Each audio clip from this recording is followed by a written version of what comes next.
प्रिय विद्यार्थियों, आज हम जानेंगे विज्ञापन के बारे में कि विज्ञापन का क्या अर्थ है, इससे क्या तात्पर्य है, बहुत संक्षेप में इसकी शुरुआत कब से हुई और आज के समय में किस प्रकार से इसका महत्व दिनों दिन बढ़ रहा है।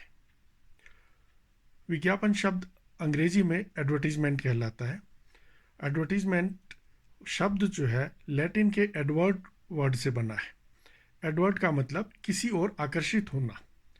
टू टर्न टू यानी किसी तरफ को मुड़ना या किसी तरफ को आकर्षित होना। अगर हम हिंदी में देखें, विज्ञापन ज्ञापन यानी कोई जानकारी या सूचना देना, उसके पहले वी जोड़ करके विज्ञापन शब्द बना है। इसका अर्थ है कि कोई विशेष जानकारी देना, कोई विशेष प्रकार की सूचना देना या किसी विशेष वस्तु से संबंधित कोई जानकारी दिया जाना विज्ञापन कहलाता है। आप लोग इस बात को जानते ही हैं कि विज्ञापन किस प्रकार से हम आए दिन तमाम तरह के माध्यमों में तमाम तरह के संचार माध्यमों में देखते हैं। समाचार पत्र हो, टीवी हो, सड़कों पर निकले तो होर्डिंग्स होते हैं, बैनर लगे होते हैं, पोस्टर लगे हुए होते हैं। सोशल मीडिया के माध्यम से बहुत सारे से विज्ञापन हमें देखने को मिलते हैं। मैगजीन में, रेडियो में, इंटरनेट में बहुत सारे से माध्यम हैं। इसके बारे में विस्तार पूर्वक हम आगे कभी किसी अध्याय में पढ़ेंगे। अभी हम यह जानते हैं कि विज्ञापन की शुरुआत किस प्रकार से हुई। जैसा हमने कहा, विज्ञापन का अर्थ है कोई विशेष जानकारी या कोई विशेष सूचना देना। आमतौर पर प्राचीन काल में भी इसका तात्पर्य किसी वस्तु विशेष को प्रभावित करना, उसकी बिक्री को प्रभावित करना या उसके लोगों के बीच में प्रचार प्रसार को प्रभावित करने से ही रहा। जानकारी तो न्यूज़ के रूप में भी दी जा सकती है, लेकिन विज्ञापन जबकि विशेष जानकारी किसी विज्ञापन यानी किसी वस्तु को प्रमोट करने के लिए या अपने किसी उत्पाद को बेचने के लिए ही ज़्यादा प्रयुक्त की जाती है।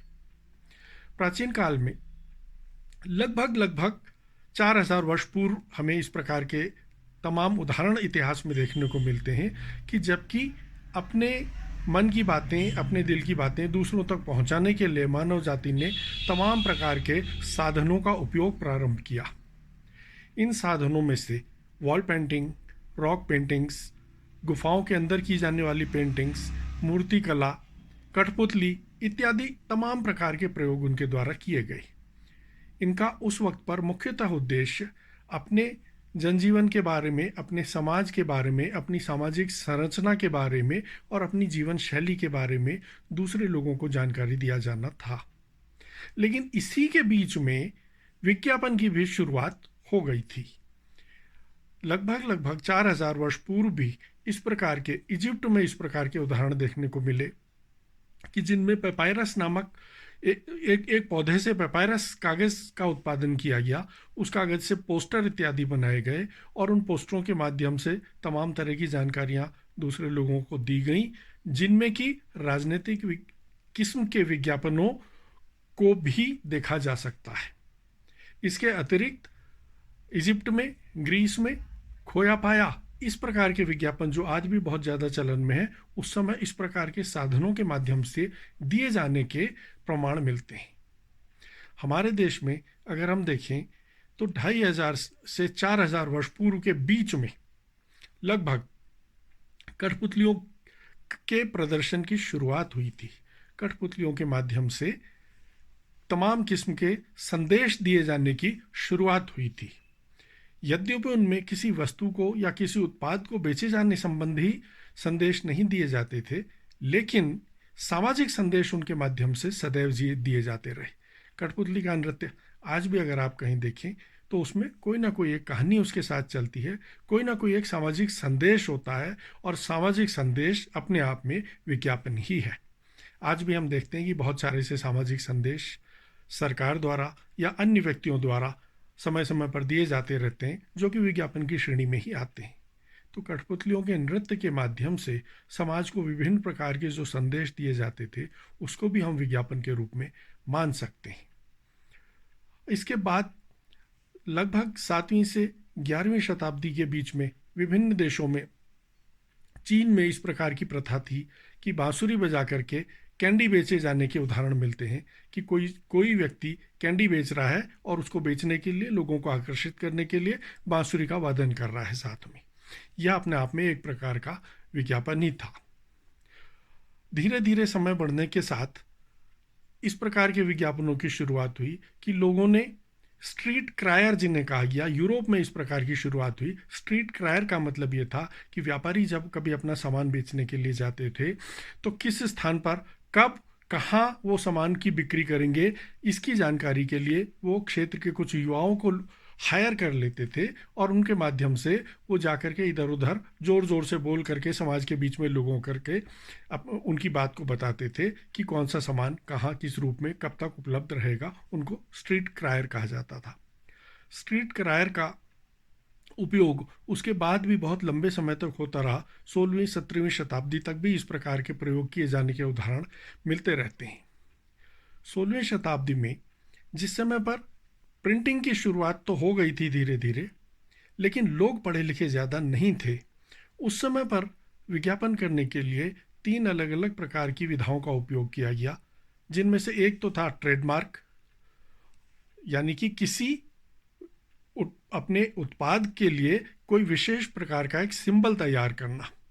उस सिंबल को देख करके लोग इस बात को समझ जाते थे कि यह किस उत्पाद के लिए प्रयुक्त किया जा रहा है, जो कि आज भी चलता है। आज भी तमाम उत्पादों के अपने ब्रांड, अपने ट्रेडमार्क्स होते हैं। तो ट्रेडमार्क। दूसरा साइनेज, यानी कि बोर्ड बना करके, पोस्टर लगा करके, या कपड़े, टीन अथवा किसी चीज़ के बोर्ड बना के उनमें पेंटिंग करके साइनेज के माध्यम से अपने उत्पादों के बारे में जानकारी दिया जाना काफ़ी प्रचलित था। और तीसरा वही स्ट्रीट क्रायर। स्ट्रीट क्रायर के माध्यम से तमाम तरह के उत्पादों के बारे में जानकारी दिया जाना 16वीं शताब्दी तक भी बहुत ज़्यादा प्रचलित रहा। और हम अगर देखते हैं तो हमारे देश में अभी हाल तक भी, पिछले कुछ दशकों तक भी इस बात की के प्रमाण इस बात के मिलते हैं। और बहुत से लोगों में आपने देखा भी होगा कि नगर पालिकाओं के क्षेत्र में जब कोई सूचना दी जानी होती है तो ढोल बजा के या नगाड़े बजा करके एक व्यक्ति सार्वजनिक रूप से बोल करके उस जानकारी को लोगों तक पहुंचाता है। यह विधा भी हाल तक भी चलती आई थी। और अगर इसका एक दूसरा रूप देखा जाए तो आज भी माइक के माध्यम से तमाम तरह की जानकारियां दी जाती हैं, खासकर स्थानीय स्तर पर। जब नगरपालिका क्षेत्र में या स्थानीय किसी विभाग के द्वारा कोई जानकारी देनी होती है, कभी बिजली विभाग वाले अनाउंस कर रहे होते हैं कि इतनी तारीख तक बिल अवश्य जमा कर दें, कभी पानी के संबंध में जानकारी मिलती है, कभी भवन कर के संबंध में जानकारी मिलती है। तो इस प्रकार की जानकारियाँ दिया जाना उसी विधा का एक परिष्कृत रूप है या एक आधुनिक रूप है। जब माइक्रोफोन और माइक वगैरह सुविधाएं उपलब्ध नहीं थी तब लोग चिल्ला चिल्ला करके अपनी बात कहा करते थे। और आज के समय में जब इस प्रकार की सुविधाएं उपलब्ध हैं तो उसका रूप थोड़ा सा बदल गया है। भाव उसका आज भी वही है कि अपनी बात को दूसरे लोगों तक पहुंचाना, अपनी सूचना को दूसरे लोगों तक सार्वजनिक करना। 1650 के आसपास जब प्रिंटिंग कला थोड़ी बहुत प्रसारित होने लगी, उस समय पर अखबारों के माध्यम से विज्ञापन दिए जाने की शुरुआत हुई। वेनिस में जिस समय इसकी शुरुआत हुई 1650 में साप्ताहिक पत्रों की शुरुआत हुई। उसके बाद वहाँ से यूरोप में, इटली में, जर्मनी में, इन देशों में इसका प्रचार प्रसार हुआ और अखबार छपने लगे। जब अखबार छपने लगे तो अखबारों के माध्यम से बहुत ही शुरुआती दौर में विज्ञापन काफ़ी तेज़ी से बढ़े। और आज से लगभग 350 साल पहले जिस समय की अखबारों की शुरुआत हो रही थी, उस समय पर भी अखबारों द्वारा अपना मुख्य खर्चा विज्ञापन से निकाल लिए जाने के उदाहरण देखने को मिलते हैं। हालांकि उस दौर में विज्ञापन मुख्यतः किताबों के विज्ञापन और इस तरह की दवाइयों के विज्ञापन, इस तरह के विज्ञापन ज़्यादा प्रचलित थे। अन्य प्रकार के उत्पादों के विज्ञापन कम थे। अन्य प्रकार के उत्पाद भी उस समय पर बहुत कम थे कि जिनका विज्ञापन किया जाता। तो मूलतः किताबों के विज्ञापन या दवाओं के विज्ञापन उस दौर में अखबारों के माध्यम से किए जाते थे। अगर हम भारत में देखें तो 1780 में 29 जनवरी 1780 को जिस समय पर हिक्की ने सबसे पहला अखबार भारत में निकाला था, 21 गैजेट करके, तो पहले ही अखबार में विज्ञापन थे। सबसे पहला अखबार, उसमें विज्ञापन थे और उसके वो विज्ञापन सूचना के रूप में थे। तमाम प्रकार की जानकारियाँ, सूचनाएं लोगों को दिए जाने के ऊपर, समाचारों के अलावा अन्य प्रकार की सूचनाएं लोगों को दी गई थी पहले ही अंक से। लेकिन जैसे जैसे प्रिंटिंग की टेक्नोलॉजी बढ़ी और जैसे जैसे टेक्निक दूसरे क्षेत्रों में बढ़ती चली गई, उद्योग धंधों में, इंडस्ट्रीज में टेक्निक बढ़ती चली गई, तो ये दोनों एक दूसरे के पूरक बन गए। उद्योगों को समाचार पत्रों की आवश्यकता पड़ी और समाचार पत्रों को उद्योगों के माध्यम से विज्ञापन मिलने लगे। और विभिन्न जब औद्योगिक क्रांति जिस समय पर हुई तो औद्योगिक क्रांति में प्रिंटिंग टेक्नोलॉजी भी बहुत तेजी के साथ बढ़ी। समाचार पत्रों का प्रसार और प्रचार प्रसार बहुत तेजी से बढ़ा, लोगों की लिटरेसी तेजी से बढ़ी, और इन तीनों चीज़ों का प्रभाव ये हुआ कि समाचार पत्रों के माध्यम बहुत तेजी से बढ़े, यानी कि समाचार पत्र, उनकी संख्या, उनका सर्कुलेशन, ये तमाम चीज़ें और उनके माध्यम से विज्ञापन दिया जाना, ये सारी चीज़ें एक साथ आगे बढ़ी धीरे धीरे। और औद्योगिक क्रांति होने के साथ इन तीनों चीज़ों में बहुत ज़्यादा तेज़ी आई, क्योंकि अच्छी प्रिंटिंग मशीनें आने लगी जिनसे कि थोड़ा अधिक गति से अखबार छापे जा सकते थे। लोगों में लिटरेसी बढ़ी, लोगों ने अखबारों को पढ़ना शुरू किया, और जैसे जैसे नए नए उत्पाद आते चले गए, नए नए किस्म के विज्ञापनों की आवश्यकता महसूस की जाती रही। लेकिन फिर भी 19वीं शताब्दी की शुरुआत तक भी विज्ञापनों का दायरा समाचार पत्रों में बहुत अधिक नहीं था। उस समय पर मुख्यतः जो विज्ञापन दिए जाते थे वो तंबाकू के उत्पादों के, सिगरेट के या इस तरह के उत्पादों के विज्ञापन ज़्यादा दिए जाते थे उस समय पर। उसी समय पर शुरुआत हुई साबुन इत्यादि के विज्ञापन दिए जाने की, और धीरे धीरे इनका दायरा आज हम देखते हैं कि बढ़ करके हर उत्पाद तक पहुंच चुका है। हर उत्पाद का विज्ञापन हर की तमाम तरह के माध्यमों में देखने को मिलता है। उसकी चर्चा हम दूसरे अध्याय में किसी दूसरे लेक्चर में करेंगे। फिलहाल हम इस बात को जान रहे हैं कि विज्ञापनों की शुरुआत किस प्रकार से हुई, क्या इनका इतिहास रहा विश्व में और भारत के परिप्रेक्ष्य में। तो 19वीं शताब्दी के बाद, 19वीं शताब्दी की शुरुआत में जिस समय पर विज्ञापनों का चलन बढ़ गया काफ़ी, उस समय इसका सर्वाधिक शेयर अखबारों के माध्यम से ही जाता था। अखबारों की इसलिए क्योंकि अखबारों के माध्यम से सुदूरवर्ती क्षेत्रों में भी विज्ञापन करना संभव था। यदि वॉल पेंटिंग, पोस्टर, होर्डिंग इत्यादि का सहारा लिया जाता, वह एक क्षेत्र विशेष में विज्ञापन करने के लिए उपयोगी होता था, लेकिन समाचार पत्र में छपे हुए विज्ञापन काफ़ी दूर तक भी चले जाते थे। वर्ष 1905 में भारत में दाताराम एंड कंपनी के नाम से पहली विज्ञापन एजेंसी की शुरुआत हुई। उसके बाद 1907 में कलकत्ता एडवर्टाइजिंग एजेंसी के नाम से दूसरी विज्ञापन एजेंसी की शुरुआत हुई। उसके बाद वर्ष 2009 में, 2019 में, 2027, 28, 29 में अनेक प्रकार की नई विज्ञापन एजेंसियां आईं।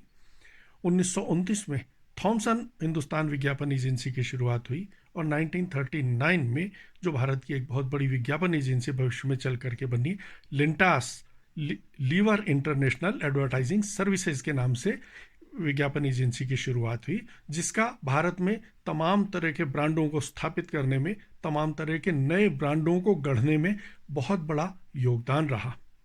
अलक पदमसी एक बहुत इस संस्था के एमडी रहे, इस संस्था के अधिकारी रहे। उनके द्वारा बहुत सारे से लगभग 100 भारतीय ब्रांडों का विकास किया का श्रेय उनको दिया जाता है। उनके माध्यम से बहुत सारे से नए किस्म के विज्ञापनों का चलन भारत में हुआ। विषय से हटकर है, लेकिन केवल ये जानकारी आपको दे दूं कि अलक पदमसी ने गांधी फिल्म में भुट्टो का किरदार भी निभाया था, और वो मूल रूप से एक नाट्यकर्मी थे, लेकिन एक विज्ञापन हस्ती के रूप में तमाम लोग उन्हें फादर ऑफ इंडियन एडवर्टाइजिंग भी कहते हैं। उसकी वजह केवल ये है कि उनके द्वारा बहुत सारे से ब्रांडों को प्रमोट करने में भूमिका निभाई गई, हालांकि विज्ञापन उनसे पहले से शुरू हो चुके थे। तो इस प्रकार से विज्ञापनों की शुरुआत अगर हम देखते हैं तो आज से लगभग 4000 वर्ष पूर्व से विभिन्न प्रकार के माध्यमों से, शुरुआती दौर में पेंटिंग्स और तमाम रॉक पेंटिंग्स के माध्यम से, और होते होते आज के दौर में आपके मोबाइल फ़ोन के माध्यम से, टीवी से, इंटरनेट से और तमाम दूसरे माध्यमों से आप तक पहुंच रही है। ये विज्ञापनों का संक्षिप्त इतिहास है।